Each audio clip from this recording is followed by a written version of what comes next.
All right, boys, we're over here at John's again today, getting some more work done. We got a lot of new parts in.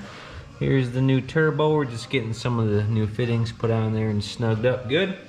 And got the car up in the air, pulling all the factory fuel lines that are wasted out of the car, and go ahead and install the new ones. We got some new nice Teflon braided hose, very nice stuff. So John's over here just getting her done, tearing out the old, getting new stuff in. So we'll get to it.